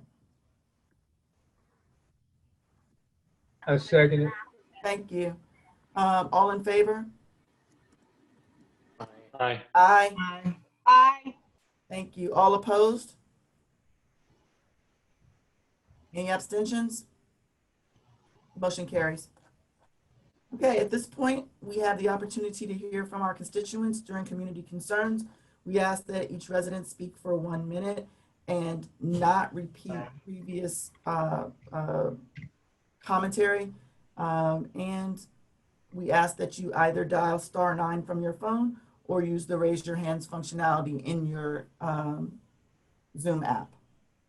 Gordon, I'll let you take over and acknowledge people and give them the opportunity to speak. I think I see Julie Lawson first, however. Hi, thank you so much for the meeting tonight. As you know, I'm the PTA president at Whittier. We were approached by DPR's Roving Leaders team to host a movie night next Friday, October 9th on campus.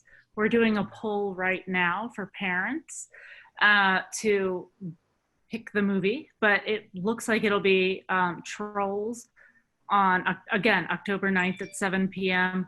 I also want to give a shout out to our principal, Tiffany Johnson, who overheard smoke detectors chirping in the background during virtual classes and reached out to our local fire department, which led to the DC Fire Department putting together a outreach campaign. Yay! To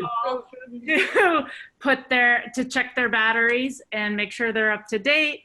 And FEMS will be giving out batteries and assisting anyone who needs support with their smoke detectors to make sure that everyone is safe. If you hear the chirp, make sure you call or email fems.fireprevention@dc.gov. We are very fortunate to have the fire chief in our neighborhood and look forward to lots of people getting their smoke detectors fixed. Wonderful, congratulations. Thank you, Commissioner Johnson. No, not me. Whittier's principal is also named Tiffany Johnson. Yes. It's kind of funny. Sorry about that. But I really want to shout out to Chief Donnelly, who really heard this and was immediately on board to assist in getting this resolved, not only for the people in our community, but across the city. I've been on a number of conversations where you hear the chirp in the background and people don't know what it is. They just let it go because it's a chirp. It's something that's in their house. But it really is a big deal. And as we've learned with the issues with the Office of Unified Communications, it could mean the difference between saving a life or not. So this is a really big step. And I want to thank Principal Johnson and Julie and the Whittier PTA for being on the forefront of this. Wonderful. Gordon, you're off camera or you lost your What the heck? Yeah, I don't know. Colorball. All right. I think there was one other question from Wanda Mathis. Yep. Go ahead, Ms. Mathis. And I bet I know what it is. Hi, Ms. Mathis. How are you? Hi, I'm wonderful, thank you. There are just so many issues going on over here at First and Kennedy, and from fire alarms going off 3 days consecutively, not being able to get anyone from 4D or from the mayor call center, no one able to come and assist us. For 3 days, we listened to an alarm going off. And outside of that, it's been more than 9 months trying to get a stop sign repaired. Feeling really exceptional around here. Can I stop you right there and talk about things one at a time so I don't lose track of them? If you don't mind. The fire alarm was in your apartment building? No, it was a neighboring building on Missouri Avenue. Okay, I'm sorry, I'm taking notes, so go ahead. Neighboring building. On Missouri Avenue. The address is next to the newest development, so I think that may be 28 Kennedy, Missouri Avenue, 28 Missouri Avenue. Okay. The building had, there was a fire there months ago, and since then there's some development going on, and I don't know why the smoke alarm has not been disabled or better managed, but for 4 days we listened to this alarm going off, and I couldn't get any assistance from anyone. So this is the first I'm hearing about that. No one reached out to me, but in the future, you're welcome to reach out to me so I can see what I can do to make sure that it's not, doesn't take 4 days. Do people live in the building? Did they clear? I will say, let's move to the second. I couldn't hear you, Commissioner Red. I'm sorry. I'm just wondering, do people even live in the building? No. Oh, it's vacant. Okay. All right. It's under construction. It's being renovated. There was a fire in that building. Sorry, I missed that. So it probably should have been a call to DCRA. Probably would have helped. I spoke to DCRA. Did you? I did speak to DCRA, and 3 left message. I mean, I followed the protocol and spoke to everyone, and for 4 days that alarm went off. Okay, I would suggest going forward that if you have a situation like that, that you reach out to a commissioner, and which in this case is me, and let me see what I can do to help you. With regard to your stop sign, I have made a request from Syra Molina over the course of 9 months. As I'm sure Mr. Harris can attest, I've also made the mayor's office aware of that. Just this weekend, I forwarded your email to Ms. Molina. They are aware of that stop sign. And it's in queue to be addressed. It just has not been addressed yet. They're behind schedule as far as I can tell as it relates to things like that because of COVID. But folks have been made aware of it. A 311 request has been made and phone calls and emails have been sent. Okay, fine. So what are we going to do about a speed bump at that location? Because every 3-4 months there's an accident. So my understanding from Ms. Molina, and she's supposed to reply to you directly, is that we cannot put speed humps on major thoroughfares, and Missouri is a major thoroughfare. There will never, unfortunately, be a speed hump at that intersection. We can request, police presence to, ticket, but we can't put a speed hump there. In my limited understanding of how to explain this to you, I'm sure won't do it justice, but there are rules in the city about which types of streets can have speed humps on them. And they have, I'm sure, a very technical name for them, but major thoroughfares like North Capitol Street, Missouri Avenue, Kansas Avenue, those streets cannot have speed humps on them. Basically, what was explained to me years ago is any major thoroughfare where you could see a fire engine or an ambulance cannot have a speed hump, a speed bump on it. Or the speed limit is greater than 25, you can't have a speed. Yes. Because it can cause issues with that apparatus. Got it. Makes sense. Tiffany, that works. Tiffany, I would like to point out that that's a separate issue. Ambulances and fire trucks can handle speed humps just fine. We have speed humps in my neighborhood, and I see ambulances and fire trucks go over them regularly. Right? They're able to handle them. The classification issue is a separate issue, but there are no concerns with emergency vehicles for speed humps, which is why I've supported installing them. You do not want to negotiate a speed bump doing 25 miles an hour. Hold on, let's go one at a time because I can't hear more than one person at a time. But let me say this, since it's my SMD and Ms. Mathis is my constituent, we've actually talked about this before. The explanation that I received specifically from DDOT with regard to your question, Ms. Masters, is that it's a major thoroughfare and speed humps be given the designation of that street, it cannot have a speed hump on it. I understand. Okay. But we need to figure out how to address the issue of traffic leaving Kansas Avenue, New Hampshire, coming off of North Capitol, speeding through the traffic light there at New Hampshire and coming across First Street. And then there is a pedestrian, there are two pedestrian walkways there. And if a car stops, has to stop quickly because there's a pedestrian. That car coming down off of North Capitol has no idea, cannot possibly see that pedestrian. And we've seen it happen. Mm-hmm. There's a rear end and somebody's hurt. So, I mean, it's enough already. We have to figure out how to stop them from speeding off of North Capitol through that light, impacting the pedestrians at First Street. Absolutely. Do not disagree with you at all. That was reviewed as a part of the Rock Creek livability study, and they're looking at what study? The Rock Creek livability study addresses traffic concerns in our area and specifically along New Hampshire Avenue and North Capitol Street. And so DDOT has to now take the information that they gathered in that study and figure out how to implement that. That is not, unfortunately, something that's going to happen, you know, this week, this month, this year, but they are tasked with resolving that issue and are aware of the traffic concerns in our neighborhood.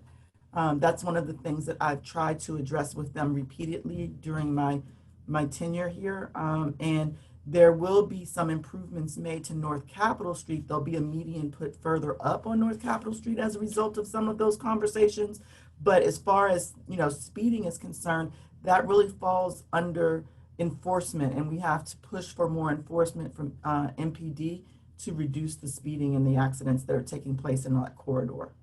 So do you think a camera at the corner of First and Missouri will resolve the speeding and allow pedestrians to have safe access?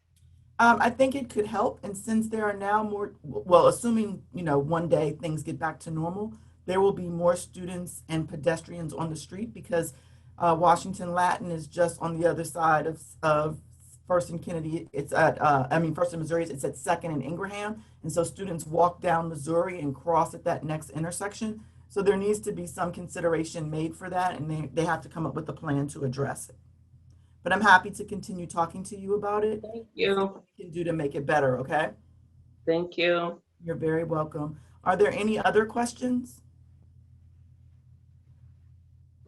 Tiffany had placed something that was in the Q&A in the chat.